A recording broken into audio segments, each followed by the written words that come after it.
filed.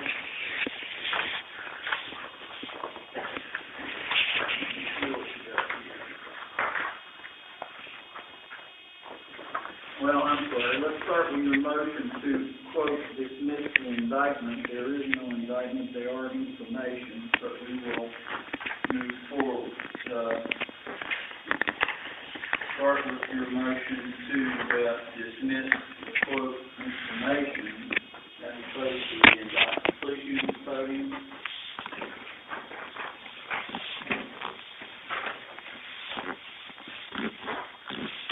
Your Honor, attached to our motion, and I apologize, I should have written information indictment. Pursuant to our motion to dismiss, we referenced several grounds for this. It's probably our most organized motion to prepare today, and that's because it's irrefutable. There's no question that this gentleman's case started, a really long time ago, and because the prosecution had a number of delays, and I think I even went so far as to include copies of the vast majority of them, including we had an educational CLE, we have the trooper unavailable, the trooper is still not available, he now has a medical engagement. It kept on and kept on. Meanwhile, the quality of the defense is degraded by time in a dramatic way. He's assigned a defense attorney who's conflicted out after she files a request for a speedy trial and files a request for a jury trial. And Ms. Colleen Gossett handles those for the public defender. That's conflicted out due to no conduct of his own. Next, he gets appointed to a public defender, private attorney, who is removed because she's going through a temporary disbarment action. More time passes, and he's assigned to an attorney who's, some 1 year after his case starts, he's assigned to an attorney whose building burns down, destroying cell phones and other exculpatory evidence. Those are the ones that could be attributed to the defense, although it can't really be held against Mr. Collins. On the prosecution side, I've tried to find as many as I could. The paper trail is a little thin in the magistrate's file as to all of the reasons why this case has just continued to be drug out in perpetuity. So you're saying delay is one of your grounds? Delay is certainly one of our grounds. I think we referenced that in, and I'm doing them out of order. Please do them in order. It makes it a little bit easier for us. I understand your argument. That was ground 3, and but starting at ground 1. That references that the prima facies are not met for the criminal code that they have cited. If you look at the informational indictments, they quote a code section for which the verbiage does not attach to Mr. Collins' conduct, and as a result, dismissal of both of the indictments are appropriate. They quote a code section that does not reference the conduct that he's alleged to have engaged in the criminal complaint. That's open and shut. So you're saying, 61-2-9, subparagraph A is an incorrect code site? It is indeed, Your Honor. And I quote what that language reads, and then I quote this is all on page 1, the exact verbiage that they put in the informational indictment.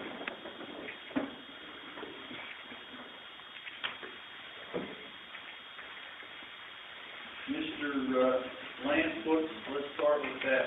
What's your position on the fact that the defendant alleges that you have quoted an incorrect code? Your Honor, we did not quote an incorrect code. What we did a typographical error on the assault charge. I think the code section should have read 61-2-B, I believe is the correct one for an assault. We had a mistake on that. That's a typographical error. The information, each one charges him with stalking and assault. The language tracks the code, Your Honor. He should have been, and he is aware of what he's being charged with. Hang on. Give me just a second.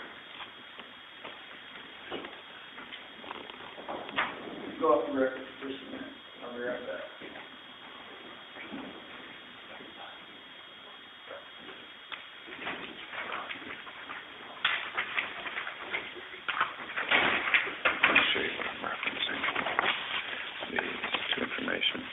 that code and that quote is identical. When the actual code he should have quoted would have been a different number for both of them.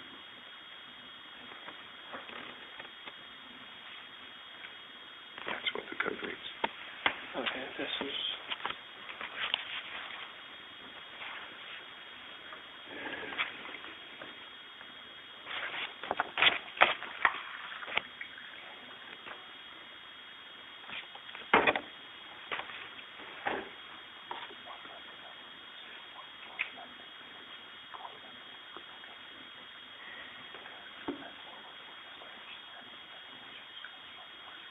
Grab that one. That's the one.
Okay, now, Mr.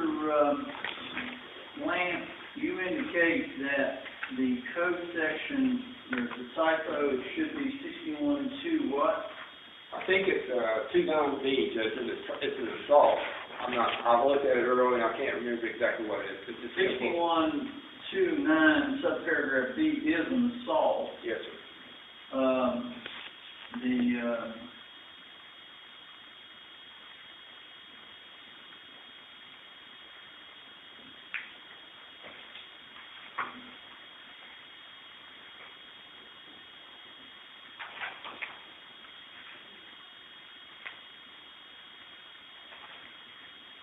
So it should have been 61-2-9B as opposed to 2-9A.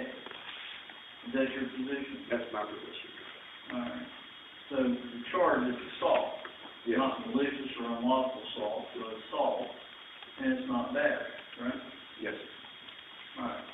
So, Mr. Dunlap, if the language in the information accurately describes assault and targets assault, your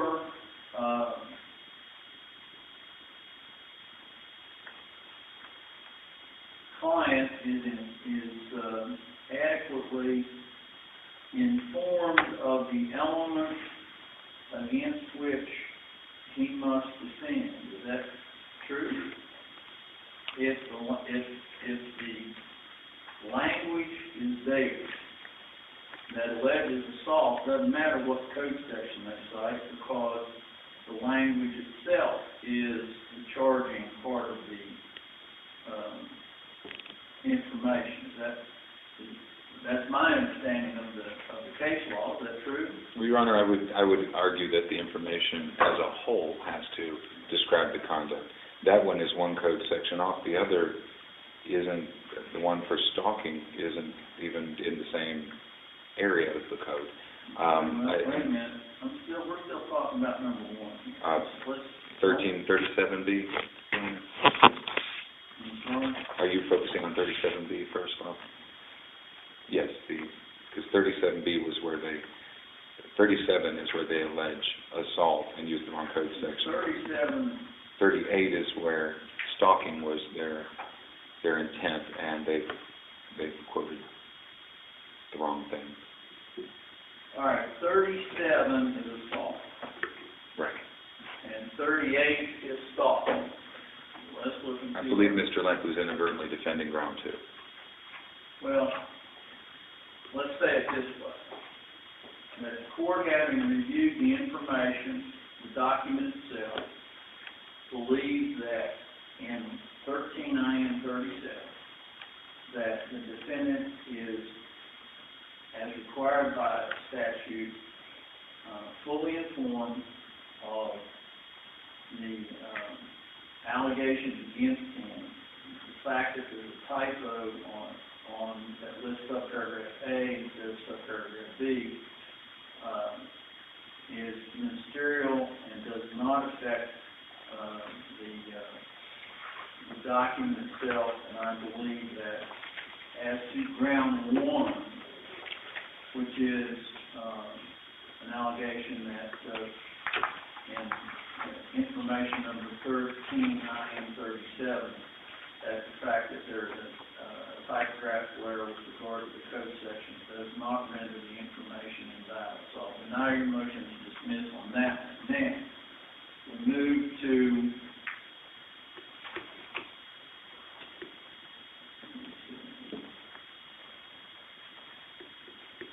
ground two. You essentially are raising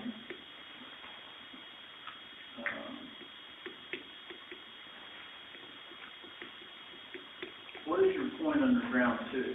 Ground two is very similar, except for it wasn't even in the same chapter. It was in the indictment in two separate places. Again, the improper code is cited, and it just further allows the delays that they've been getting away with for 2 years, 6 months, and now almost 30 days. So very akin to ground one, except for it's more egregious. Wait a minute.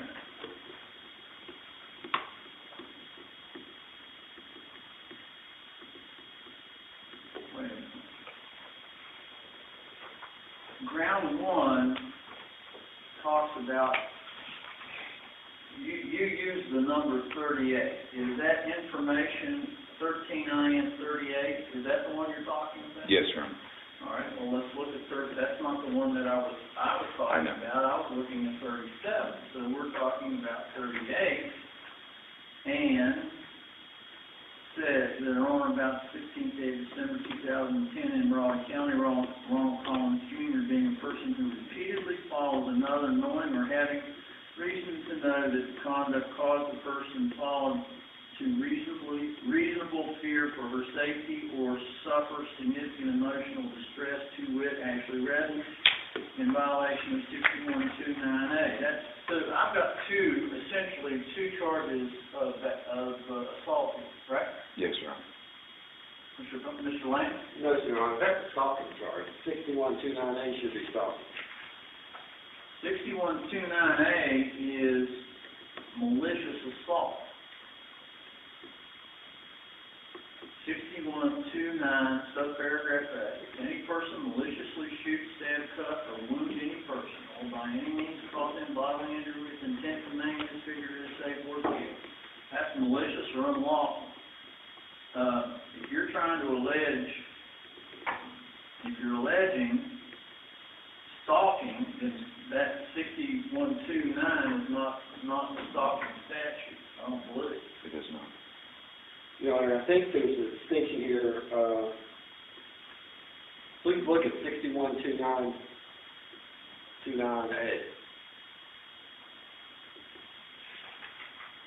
Capital A? Yes. Its language is copied in my petition, Your Honor. Hang on a minute.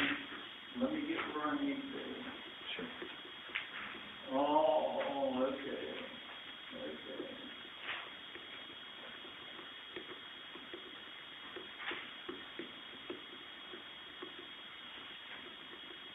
And the only difference is the fact that 6129A, malicious wounding, has parentheses around the little a, and 6129A, stalking, does not have parentheses around the little a. So, let me take a look here.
which paragraph of 6129A without parentheses being the stalking statute? Which subsection are you looking at here, Mr.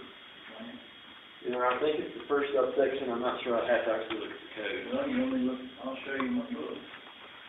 Any person who willfully and repeatedly follows and harasses a person with whom he or she has, or in the past has had, or with whom he or she seeks to establish a personal or social relationship.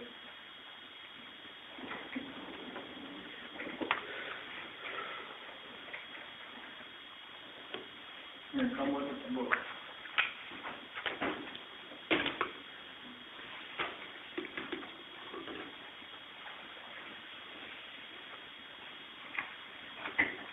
And I haven't looked at the pocket for it,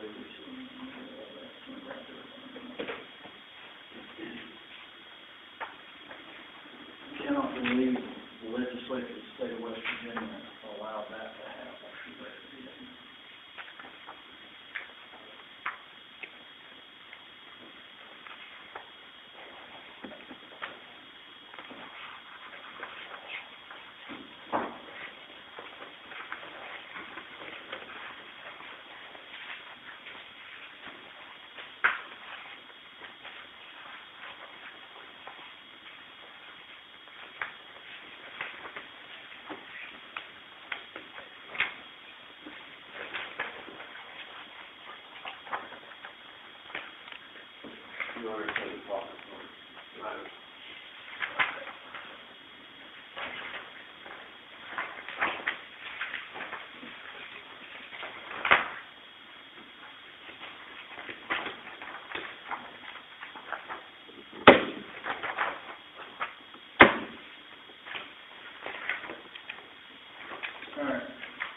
So,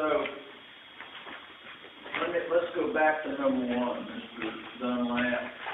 Your argument is that because Mr. Lamp put parentheses, well, actually, in the information that is provided, and I'm talking about 13 IN 38. 13 IN 38 does not have the typographical error that you allege in your ground number one. You put parentheses around the small letter A appearing after 9, under 61-2-9A. You added the parentheses, and the information does not include that. So he has, Mr. Lamp has, appropriately and without error identified the statute under which your client is charged. And he has, under subparagraph A,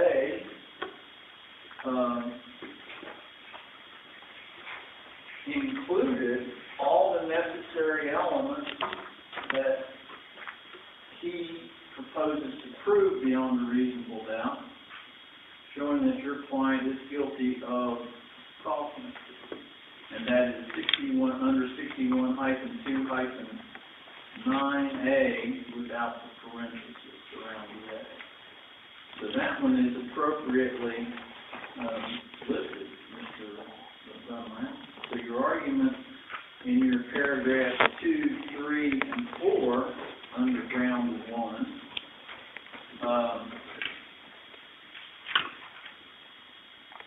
are in fact without merit, because in information 13I and 38, the code section has been without typographical error appropriately named.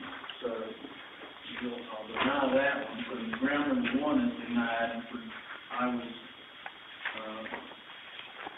looking at a different case. Now, under ground 2, you're saying that because he listed 61-2-9 parenthesis small a close parenthesis, which is the section for malicious wounding, under information number 13 IM 37, that he has inaccurately informed your client of the or allegations of the state as they relate to assault.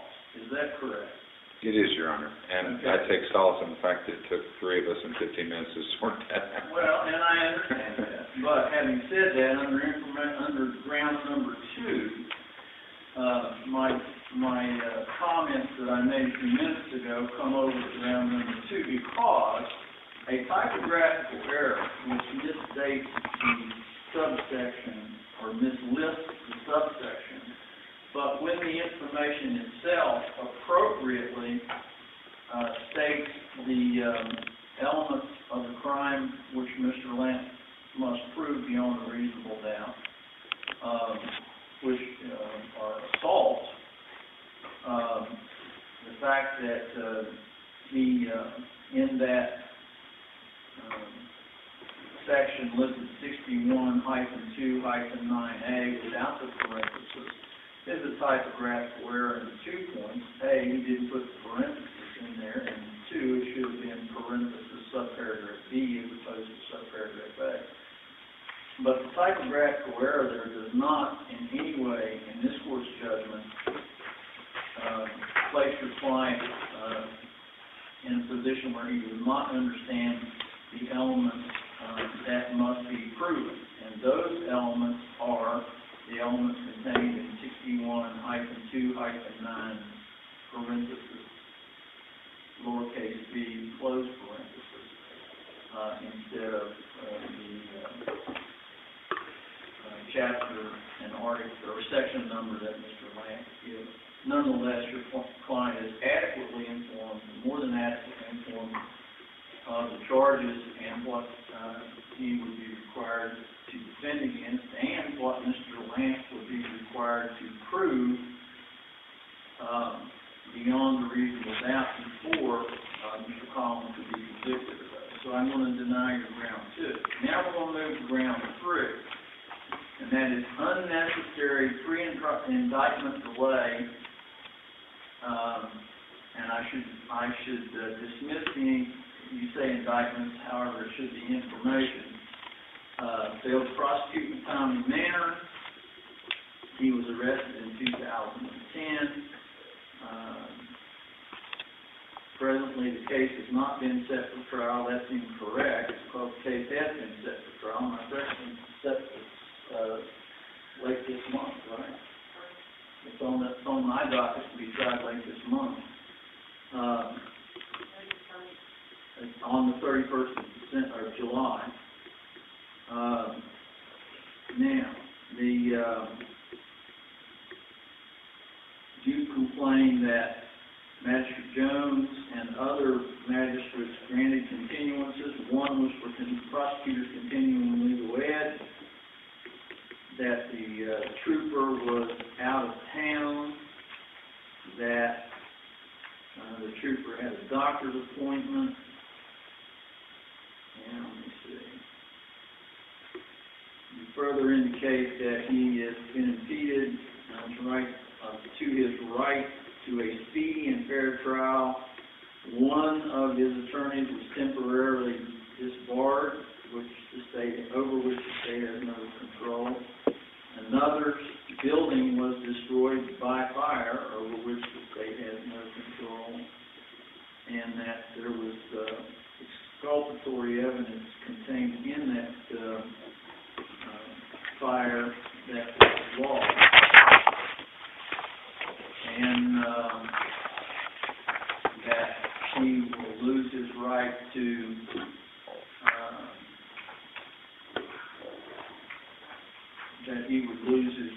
be or to appropriately defend himself. Further, you allege that in December of 2012, Magistrate Jones ruled on a motion to suppress, indicating that any evidence that had not been provided to the defendants by December 10, 2012 was in fact suppressed. What else have we got? Your Honor, that is the vast majority of our argument. It is, you're right that it wasn't the prosecution's fault that someone was disbarred, someone's building burned down. It's also not the defense. And these code sections, these cases are intended to protect a defendant's right to a fair and expeditious trial. There's just no argument that 2 years, 6 months, and 25 days is in some means excusable. This much time has passed and exculpatory evidence has gone missing, has failed to be produced, has been burned up. It's what happens when you let 2.5 years pass to prosecute someone for a misdemeanor charge. Mr. Lance, what's your argument with regard to inappropriate delay with regard to bringing these matters to trial? Your Honor, I'd just like to point out that, as the court said, we have no control over conflict and attorneys. I'd like to point out also that Mingo Winters, who was appointed to represent Mr. Collins, he withdrew because of his conflict with his personal conflict or professional contact with Mr. Collins, and it wasn't because his office burned down. It was Mr. Collins who prompted Mr. Wingos to withdraw his counsel from him. I'd like to point out to the court also that Mr. Collins has had 2 psychological evaluations, and he's agreed to those. That's delayed the trial to a certain extent. And finally, I'd like to point out that a magistrate court, when it was set for trial, that Mr. Collins is the one who requested that the trial be transferred up to circuit court. So, Judge, they called... When did that happen, Mr. Lane? Your Honor, I'm not sure of the exact date. It hasn't been too long ago. Well, is that when you ended up filing your information? Yes, sir. So, shortly before the informations were filed, the reason the informations were filed was, in fact, because Mr. Collins demanded that any trial take place up here as opposed to a magistrate court. Am I correct? That's correct, Your Honor. Well, these informations were filed on April 15, 2013, so it would seem logical, I'm not saying it's accurate, but it would seem logical for me to assume that Mr. Collins' demand that these cases be transferred to circuit court for trial occurred sometime between December 10, 2012 and April 15, 2013. Is that a fair assumption on my part? I think it is, Your Honor. Mr. Dunlap, do you agree with that? Yes, and reserve the opportunity to respond, Your Honor. All right.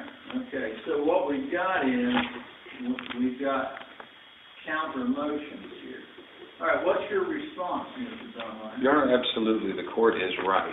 The reason Mr. Collins waived it is because that typo is because this was raised there too. It was raised whenever we couldn't get this moved to trial. And Mr. Collins felt as if the only way we were ever going to get this case dismissed was if we got it in front of a circuit court judge. And I'm sorry, 2 years, 3 months passed. I think that's a pretty good assumption. He's in front of this court now arguing this has been, and I go into other grounds about how this has affected his constitutional rights, but he has went through everything to try to get this set. In fact, yes, provoking his prior attorney and doing his best to having him fired because he wasn't moving this case forward. Mr. Collins doesn't have that problem. Now, I'm trying to reach a resolution, and that is why he demanded it be waived. But it was set for trial in magistrate court. Mm-hmm. And he said, well, I'm not going to do that because I think it ought to be dismissed. I'm going to move it, make the motion that it go to circuit court. In fact, a slight adjustment to that would be it was set for trial probably 20 times. And he thought, yeah, well, why would I wait another 6 months unable to leave the state of West Virginia, remaining on bond in perpetuity? Why would I continue to do that? Because I know they're going to come up with yet another excuse. 2 years and 3 months is plenty of an indication of future performance. He felt as if he got in front of this court, he would get at least a fair shake. All right. So. And, Your Honor, I didn't go into because the prosecution mentioned the psychologicals. That bears response. There'll be plenty of opportunities where Mr. Lamp is going to interrupt me and say, oh, that relates to another case. You can't bring that up. That discusses another case. The psychologicals were done pursuant to another case and another case number. they didn't preclude them at all from handling the prosecution of this case, and they all happened within the last couple of months. So whenever I start discussing the other case, I hope we'll get the same latitude of not being told to be quiet. Is that fair, Mr. Lance, that the psychologicals were ordered in a different case? Your Honor, I don't think that's correct. I think we ordered psychologicals referring to both cases. I'm not sure exactly what, I've got the psychologicals here, and I'm not sure what case numbers are on there, but I think we were concerned not only about the second case, but this case, the competency and responsibility in this case too. And, Your Honor, if I might supplement, Mr. Lamp isn't necessarily wrong. The orders were prepared for Ms. Keller, and in her second revision of the psychological, she sent them back and made the revision that I think the case number she handwrote in for this case too, so that... So the ordering the psychologicals included these cases? I'm not 100% sure, but I do believe that was a change she made. It was obviously referencing a felony charge for which his criminal culpability in that felony charge is significant or not. Okay, and that one's still pending, it's not part of this? It is not, Your Honor. I just don't want to mislead the court. All right, okay.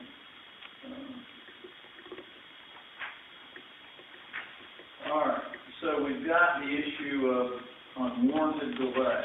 Let's go on and let me take a look and make sure. So that one's one we'll think about a little bit.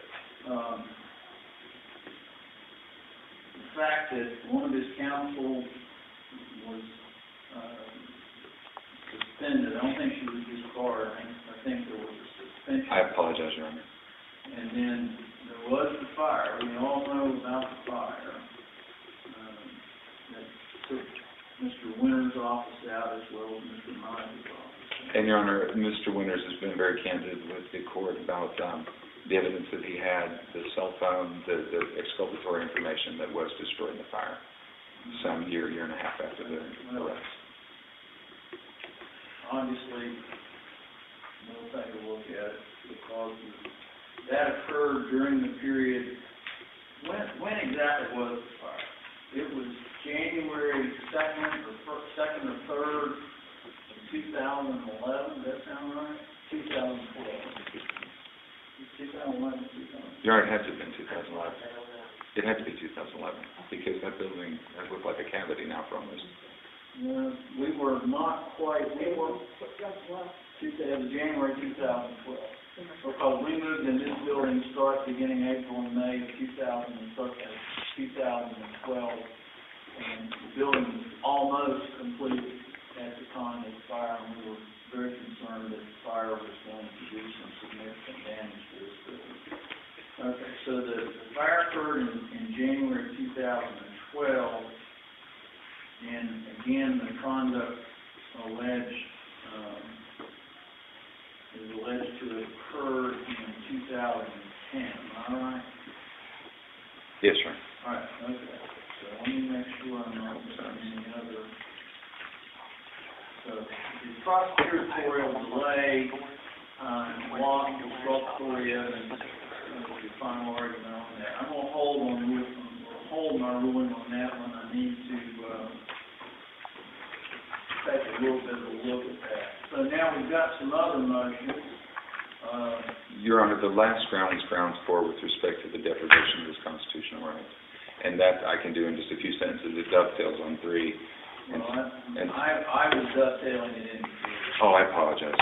The only thing that it specified in addition is just that we have requested that from the prosecution, specifically Ms. Keller, whenever Mr. Collins has hoped to attend things out of state, etc., with always a negative response. I mean, it's a really long time to be relegated to, this immediate area. And, there were, in fact, the court file will show, there were motions that were filed by Mr. Winters that Mr. Winters didn't argue they were destroyed as part of the file. Hopefully your file is a little better than what I saw down at the magistrates with respect to all of the delays. I only cited 2, but you can imagine how many delays motions to continue truly had happened if 3.5 years passed, or 2.5 years passed from down there. So I apologize. Those are that motion in totality. All right, the issue of how case number 13IM37D got over to my docket sufficiently been addressed? Your Honor, prepared a response to Mr. Collins' concerns with that. I think they were part of a motion to recuse. Mr. Collins has attempted to get transcripts from a prior case that related to this case because they are the same victim and because the court had an evidentiary finding looking into the veracity of this victim and actually made statements about her veracity. What case are we talking about? The case number is, and I'm holding a verdict order from Your Honor, 08MP4-H. If I might approach, Your Honor, I have a copy of your verdict order. It might refresh your recollection. It's been years. 08MP4.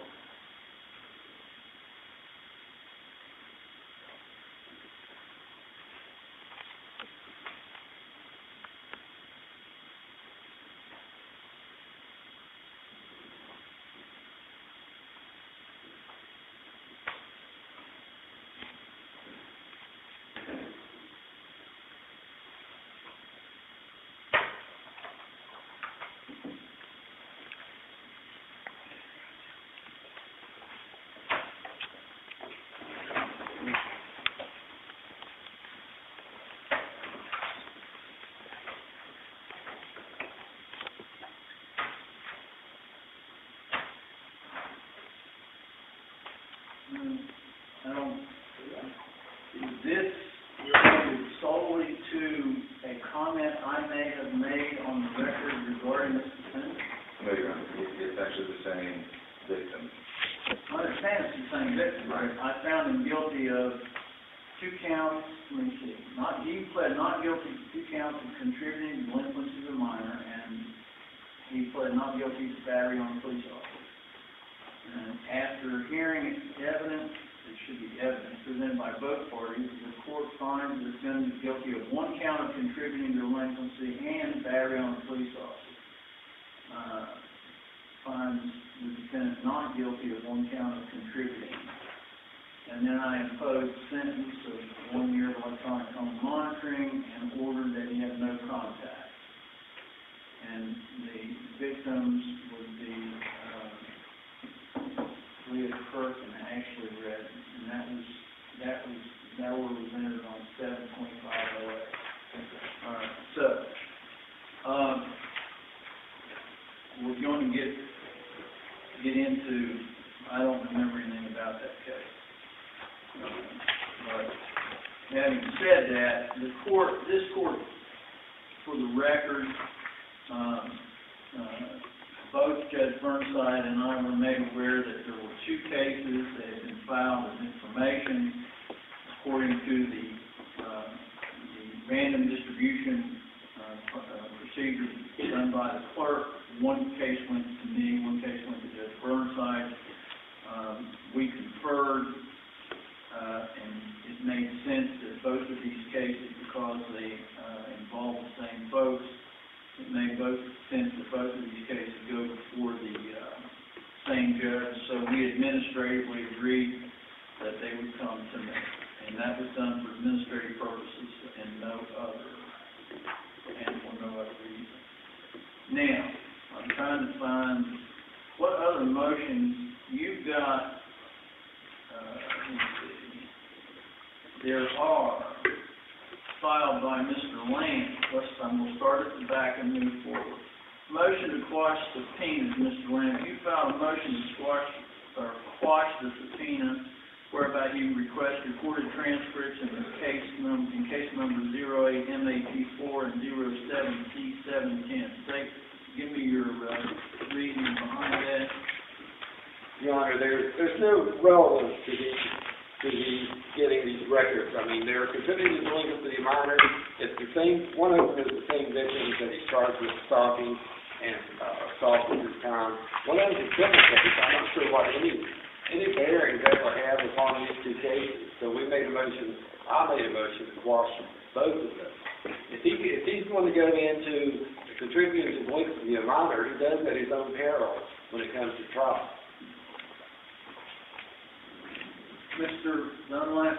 Your Honor, my client has been advised that it wouldn't necessarily be a terrific idea to bring up other matters that make him look like a bad guy on multiple occasions. That being said, he recalls vividly the hearing and the judge making on record, making statements regarding Miss Ashley's veracity. And he thinks that, considering we're dealing with the same victim who he believes has trumped up these charges and issues once again, is significant. More importantly, Ashley said while she was on the stand that she was coerced by her mother, the cop, and the prosecutor.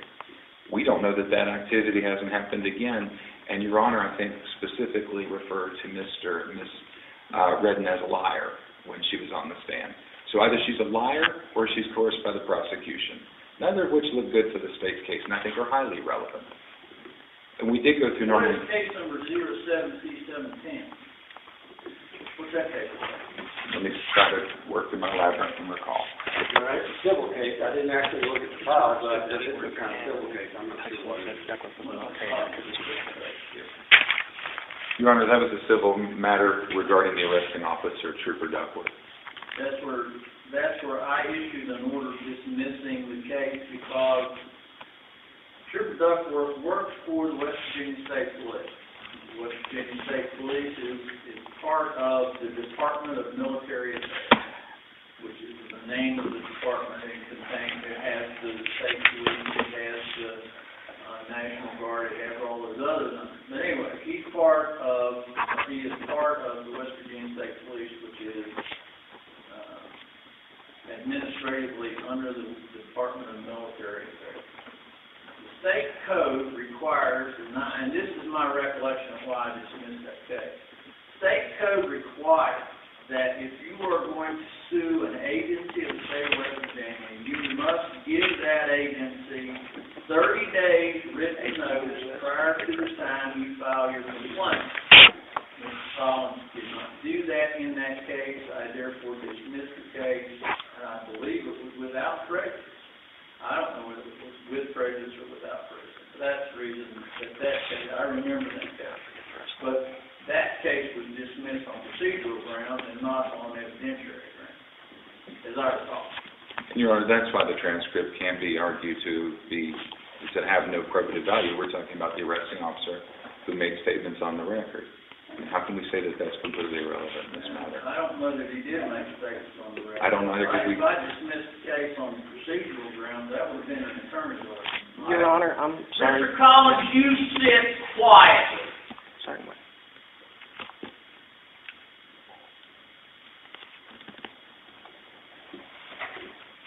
Well, in fact, whether I dismissed the lawsuit filed by Mr. Collins against Mr. Duckworth, can you pull that one up? I don't even know where that is.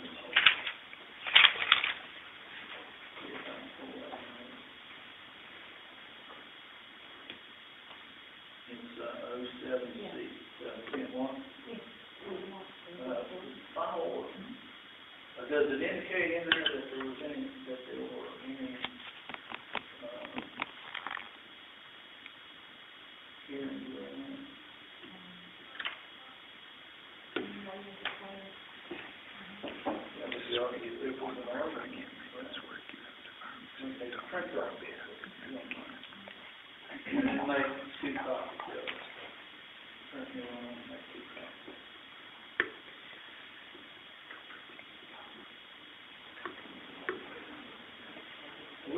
Look through and see if there were anything where I was taking the initial state or taking evidence from the man.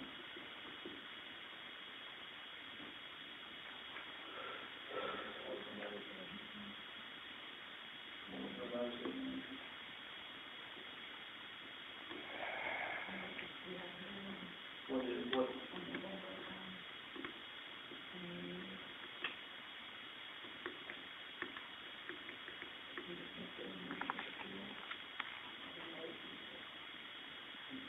there's no indication that I had an evidentiary hearing anywhere in there.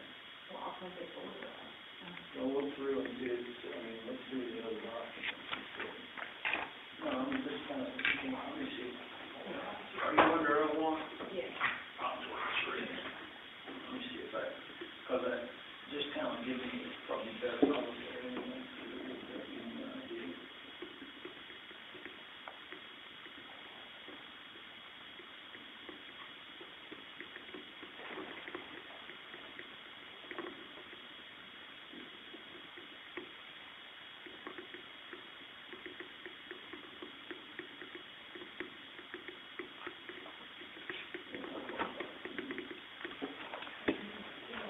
Did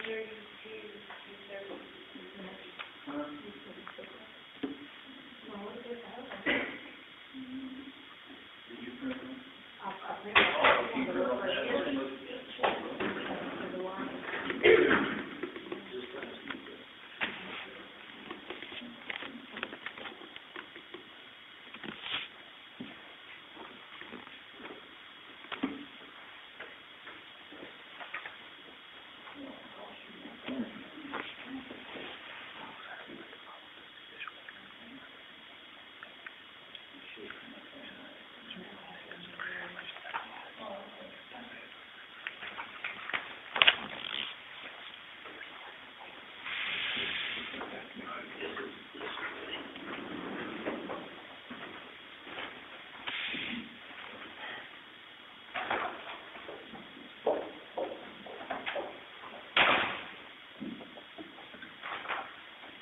Okay, it looks like case number 081307, case number 07C710 was filed on August 13, 2007. The motion to dismiss was filed on September 4th.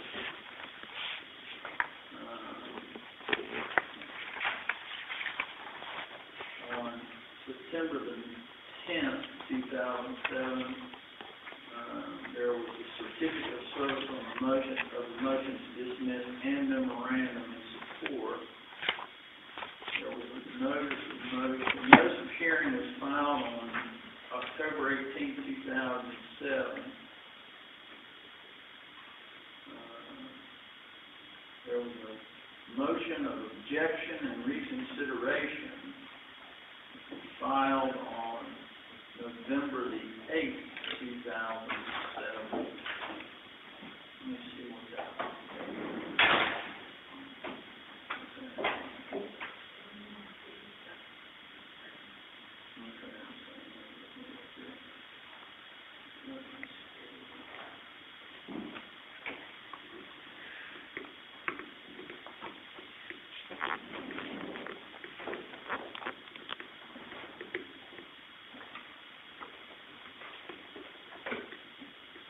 The objection was filed by Mr. Collins, pro se. Let me see which one. There was, is it the order up right now?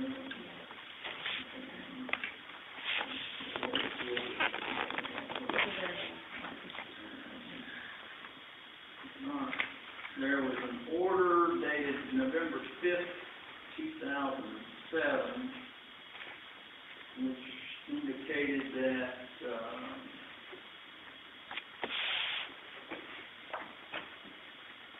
the plaintiff came in person and the defendant, Greg Duckworth, was represented by counsel Virginia Lamb. We were there on a motion, on Duckworth's motion to dismiss. And I indicated that Duckworth was a member and employee of West Virginia State Police. The State Police is a statutorily created department. The executive administrative head of the department is the governor. Requires Code 5517.3 requires plaintiff to provide notice of his intention to file suit in 30 days. And because of that, because he didn't do that, dismissal was warranted under 12B1.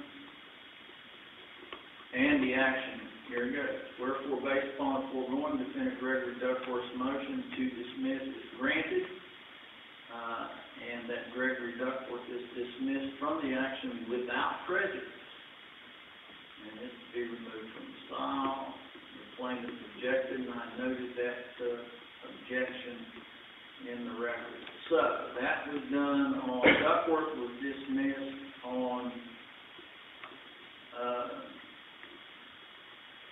November the 16th, 2007. There was a petition to the Supreme Court. There was a docketing statement,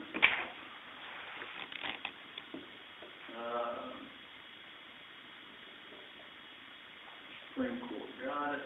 All right, the Supreme Court refused to hear the petition for appeal on July 1st, 2008. And then there's another order in here that got in late. Apparently, no, it's dated 11/3/08. That's the one you printed, right?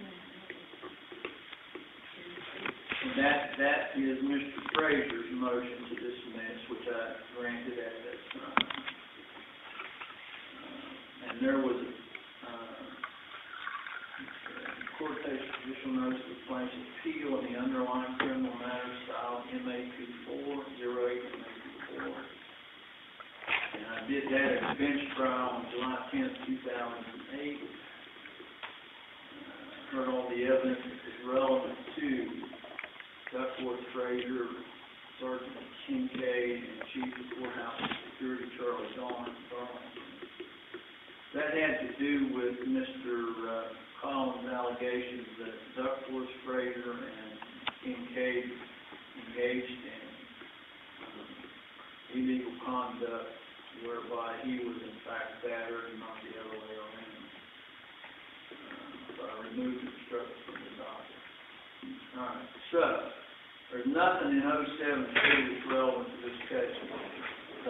But for, Your Honor, and I understand you'll probably not grant the motion, but for that information would have been highly relevant in his motion to recuse Your Honor, because this is the third time he's in front of the court, and if this was decided... He's here on the luck of the draw, Mr. Dunlap. I have nothing against your client. I've ruled against your client apparently on a couple of occasions, but that does not affect me. As I stated in my response to his motion, as I stated in response to his motion to accuse me, it doesn't matter who he is and what his accuse is on. I'm not going to... Oh, Your Honor, no, I apologize. Well, what you're saying is the fact that I have been in front of him, he's been in front of me on three separate occasions, creates bias. I deny that bias. No, Your Honor, that wasn't what I was saying. What I was saying was it was his position that that's why we shouldn't have had our motion for the subpoena quashed, was because it was for information to support that motion. Pat was making the argument that the subpoena should have been quashed. I was trying to argue with... So you're arguing that the only reason that you need the transcript for that material is because it would have supported your motion to quash, or the motion to recuse me? Yes, Your Honor, which is part of this case and relevant, but the court has ruled on that. It's irrelevant name. Yes, Your Honor.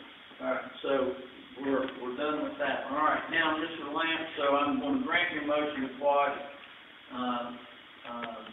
the records and transcripts from 08 MAP4 and 07C17 as not being relevant to issues that are currently pending before the court. The issue of whether or not I should be off this case has been resolved, as far as I'm concerned. What else do we have here? Motion to suppress evidence. Mr. Dunlap, you filed a motion. What evidence are you seeking to suppress? Essentially, you're saying anything that wasn't supplied before December 10, 2012 is dead? Is that... I'm just hoping the court takes judicial notice of the order passed down by Magistrate Jones after... Mr. Lamp, what's your position on that? Your Honor, we've provided an open file. We've given Mr. Dunlap has reviewed the file. We've given him everything we have. We have nothing else to give. All right. Then as we are today is where we are. Nothing else that hasn't been provided is coming in. Have you provided him everything that you had prior to December the 10th, 2012, Mr. Lane? I think we provided everything. I think there's a statement by Ashley Redden that maybe we got in late, but we just provided him with a copy. I'm not sure of these guys. I need a copy of that to see whether or not that's going to come in or not. Yes. And have you got a copy of that, Mr. Dunlap? Yes, Your Honor, we did recently receive that. All right. Well, I'll make a decision on that. If that's the only thing that's come in since December the 12th, then with it, I just need a copy of it. I'll hold that particular document. Otherwise, it appears as though you have everything that the state has. Now, I'm trying to look. Which, Your Honor, I think specifically is limited to a surveillance video, and I believe that's it, isn't it, Mr. Lane? Your Honor, there's some text messages, I think, between Mr. Collins and the victim. We may or may not want to use those, but they've been provided. And they've been provided? Yes, sir, they have. Your Honor, we raised the issue with the prosecution as well as with Magistrate Jones that the text messages are truncated and only cover a very short period of time. Based on the fact this has been drug out so long, we've been unable to get the cellular providers to give us the full picture, the rest of the story. That's sort of what comes with 2-year, 3-month delay. How in the world would a delay prevent the cellular carrier from providing you records? I don't see anything in the file where you requested an order from either the magistrate or the circuit court ordering the cellular provider to provide to you copies of all text messages as contained on an account or whichever account, either Mr. Collins' account or the alleged victim's account. Your Honor, we filed a motion to suppress and compel evidence, point number 6. That was filed on 12/26/2012. Point number 6, this motion reaffirms the importance of receiving a full copy of the data from the defendant's computers, and then also references the text messages. Let me find subsection C, copies of certain text messages and certain information relating to the alleged victim's employment. That was filed on, I have when the magistrate wrote he received it, which was December 26, 2012. All of these things are post my representation, before they weren't actively being pursued by his attorneys. Did you have his computer, Mr. Lane? He still does. Your Honor, the state of West Virginia has this computer, not in this case, but they seized his computer, but not as a result of this case? That's correct.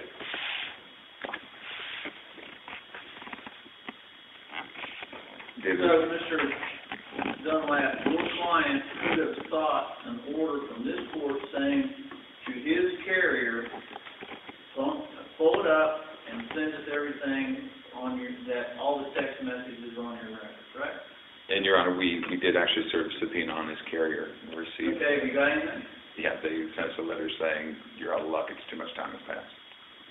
Now, the computer may have been helpful because apparently he and the victim both had Facebook accounts and communications that went back and forth, but Mingo Winter's requests for independent evaluation, as well as we filed a motion requesting independent evaluation on the computer, so far went ignored. And which case was that request made? Because, this one or the other? Because the computer was taken pursuant to the child pornography case. It was under the child pornography case number.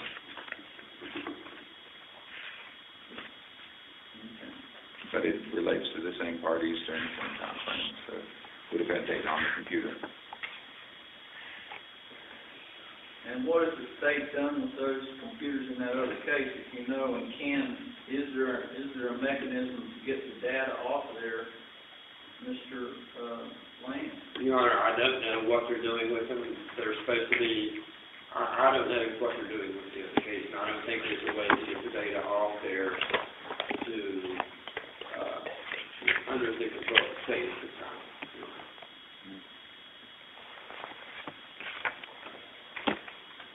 So it's your position, Mr. Dunlap, that failure, because so much time has passed, that when you requested the information from his carrier is saying, hey, we don't keep it that long.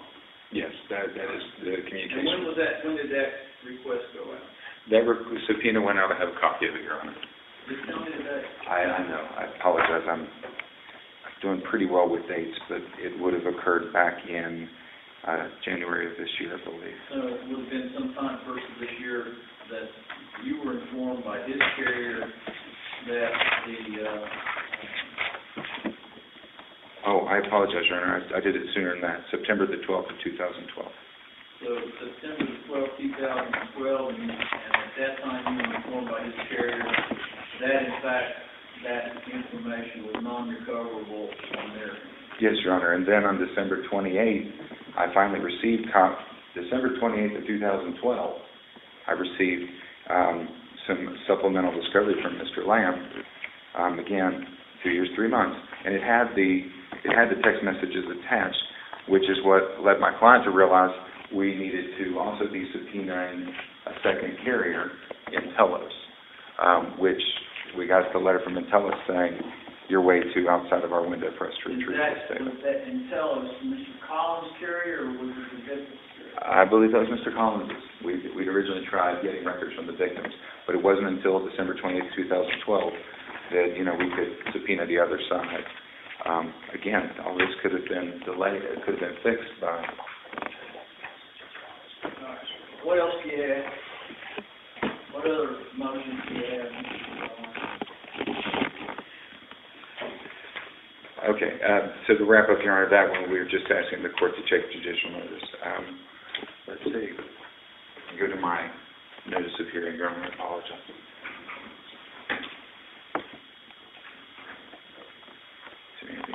Your Honor, this time my client has a group of documents which are mainly comprised of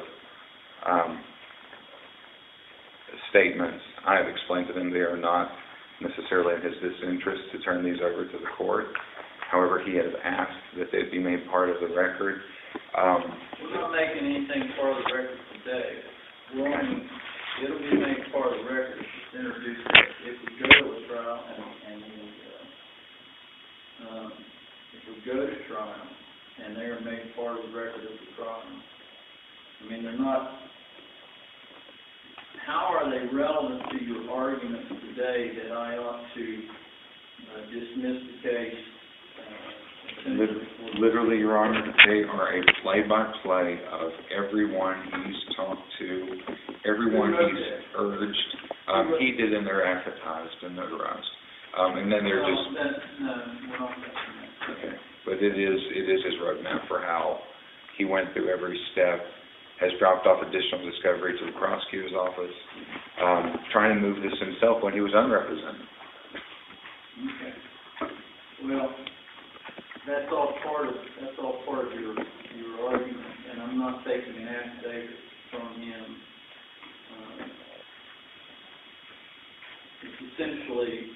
He essentially is wanting me to accept it as testimony as to what's going on in this case, and I'm not taking that testimony today. The arguments will stand for themselves. Anything else, Mr. Dunlap? Your Honor, that's everything. Thank you for your time. Mr. Lance, do you have anything else? No, sir. Thank you. All right, I ruled on ground number 1 and ground number 2, and denied the defendant's motion to dismiss on those grounds. I am taking items number 3 and number 4 under advisement to determine whether or not I believe that there has been a sufficient showing of inappropriate delay that essentially would deprive this defendant of his constitutional right, to confront and also to prepare for trial.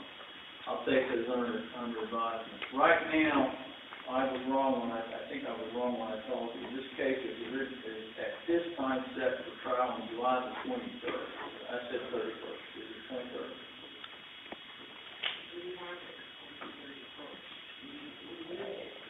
That's because of another.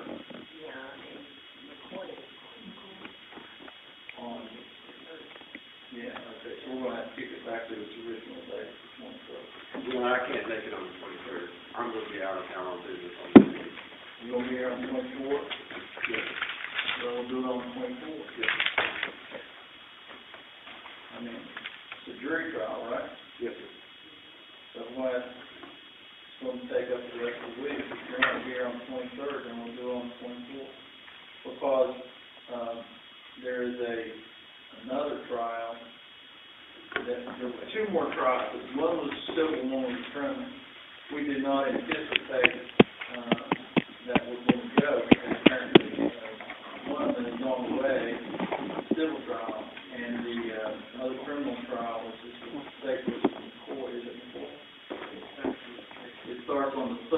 so that would kick you on the 31st, so we're going back to the original date. We'll do it on the 24th, we'll start jury selection as early as we can on the 24th. At 9 o'clock. And, we will then move forward. That presumes that I do not rule in, Mr. Dunlap's favor regarding the, unconstitutional delay, his argument regarding unconstitutional delay in prosecution, which I will take under advisement, and you shall ruling within the next couple of days. All right, anything else? No, Your Honor. Yes. All right, thank you.